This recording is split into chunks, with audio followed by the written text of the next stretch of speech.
All right, here's the question. Can I kill a decent buck on less than 1 acre of woods? Well, it's something I've been trying to do for the past like 3 to 4 years on a very small piece of permission property that I have permission to hunt on, and really have not had any good bucks coming in. I kind of changed some strategies this year, and we're going to talk about them a little later in the video, but you're going to have to stick around to see if I can make it happen. Well, spoiler alert, made it happen, and you're going to be able to hear all about it if you stick around.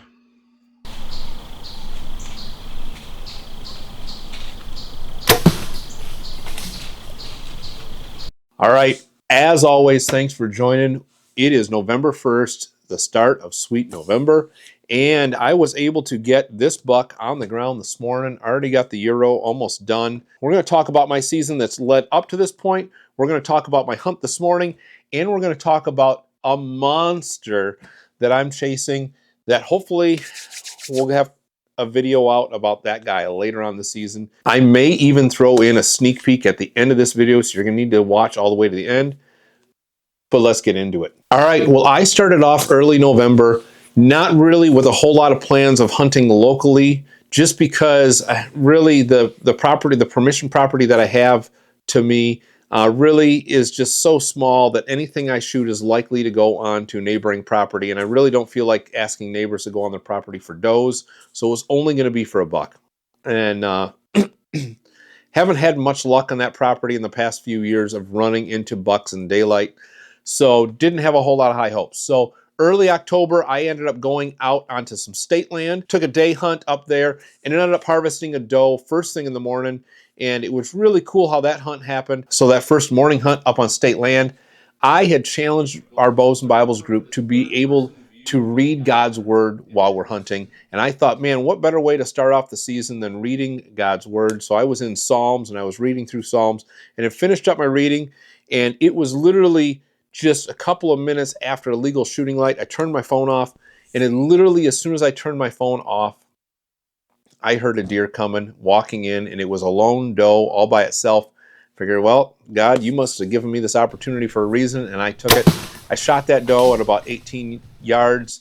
She ran about 50 yards and just acted as though she hadn't been hit, which was interesting. It was the brand new Beast broadheads that I used. Thought I put a decent shot on her. No, that's not good.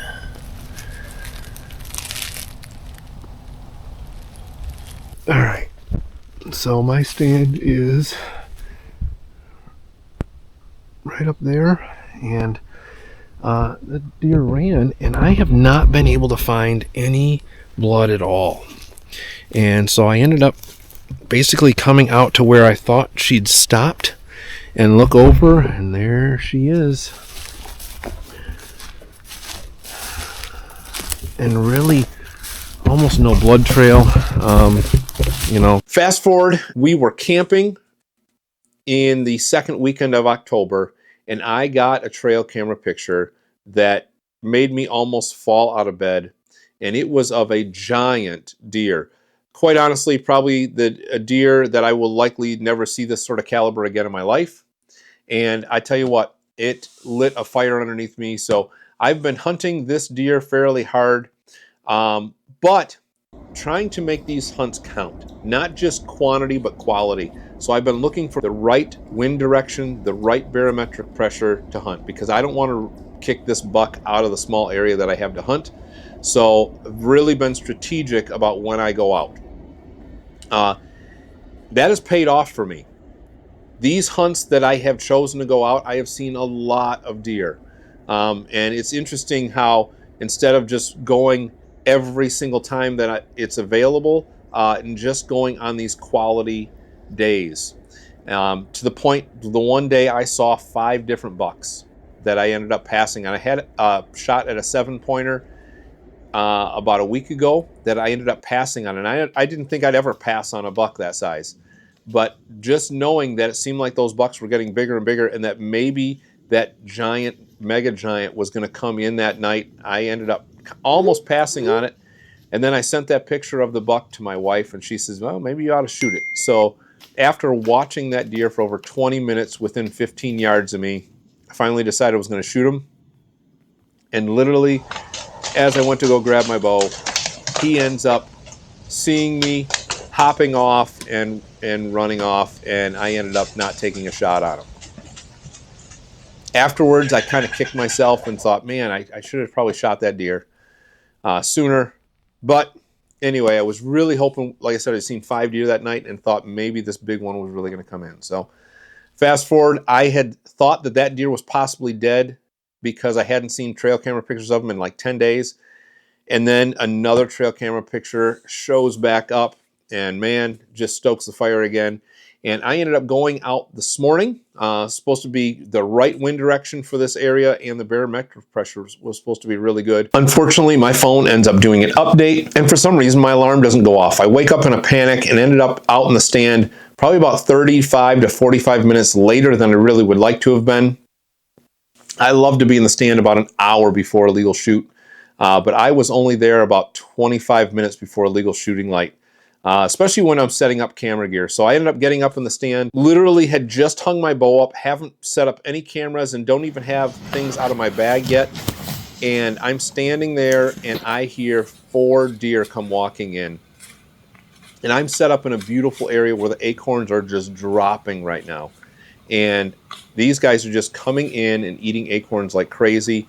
So I had 4 deer literally underneath my stand, walking all around. And I've got to tell you, I've got to put in a plug for the Seek One Bonehead Sense. I've been using that sanctuary spray on my boots when I walk in. And man, I tell you what, the deer in this area are very finicky. And normally they wind me or blow out if they come anywhere near where I've walked in. That sanctuary spray has been phenomenal. And these deer walk the exact trails and sniff where I've walked and have zero. They know something's weird, but at the same time, they do not get spooked. So it is very cool that that stuff works so well. Ended up, one of the deer that was walking around was definitely a buck. I think it was a smaller 4-pointer, but wasn't legal shooting light yet, so I didn't really get a good look at him. I could just tell there was a small rack on his head. So finally was able to get all my gear set up. Watched several deer come through, saw another couple little bucks, one little spike, and then I touched base with these guys at Terminal Game Calls, and they ended up making a custom buck grunt for me, as well as some turkey calls, and ended up using that grunt tube. It's a grunt tube made by Terminal Game Calls. It is a custom JR Outdoors grunt tube that they made for me, and I just did this.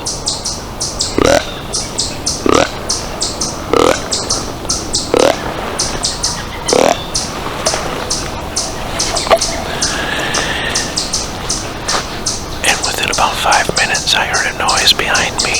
Turned on my Insta 360 camera. That's the only camera I had time to turn on, and saw this guy walking up behind me. Unfortunately, I learned the hard way that my battery was dead on the Insta 360. I got a 1-second video of this guy walking in, and that's it. And then I fired off a shot at 18.5 yards. Hit him really good. It is sweet November 1st. Up here, I got the Matthews lift. We got Gmo arrows, we got Peace broadheads, and oh, what do we have here?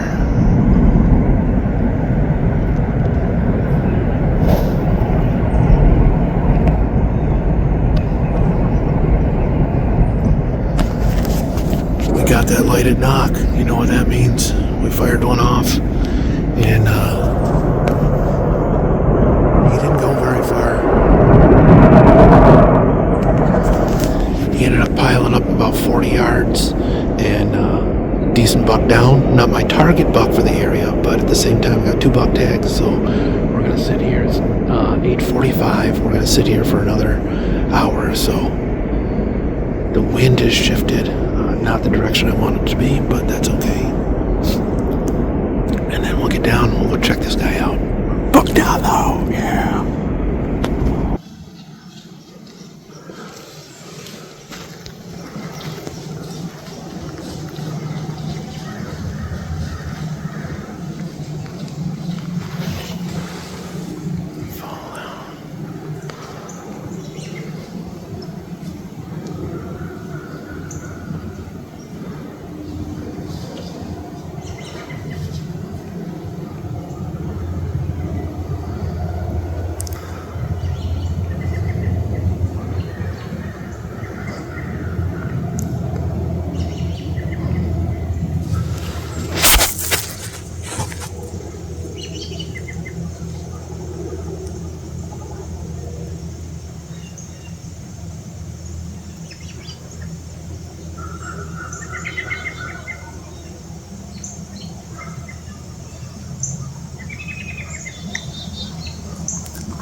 right, so I just got down, and I know where the arrow is. I know where my buck is, but I want to see the arrow. I want to follow a blood trail, because this is that new beast broadhead. I want to kind of see how it did.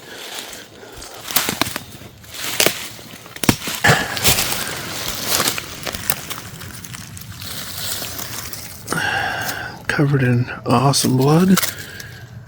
Are fully deployed. Alright, so now I do want to see the blood trail. So, blood trail. Blood. Blood. Good blood.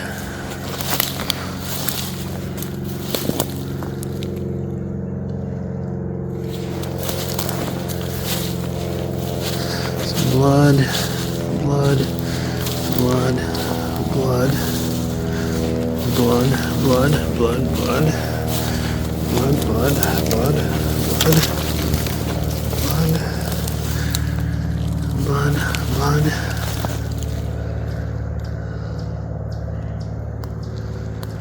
Blood, blood, blood, blood, blood, blood, okay.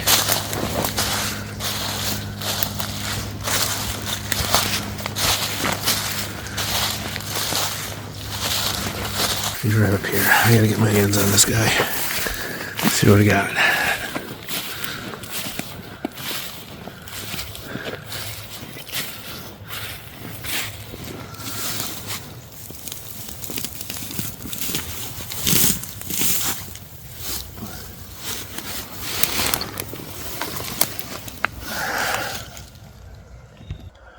Alright.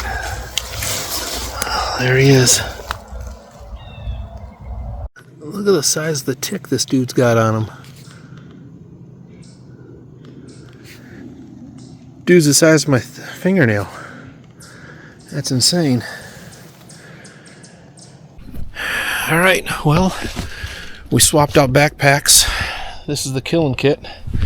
It has all my stuff, and got the cart all made up, and we're going to take a trip on back and pick up my buck. Take him for a ride in the truck.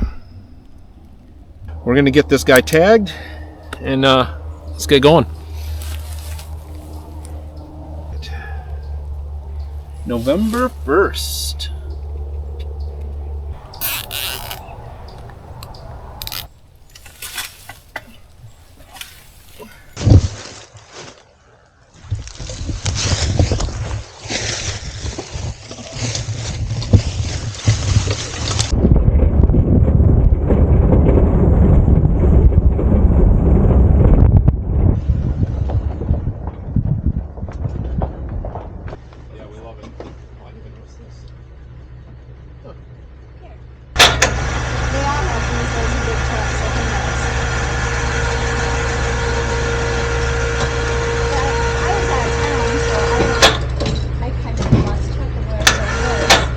So I got that buck home, took some pictures with it, got it off to the processor, got the head back, did a Euro on it really quick, have a few finishing touches on it, but almost ready to go.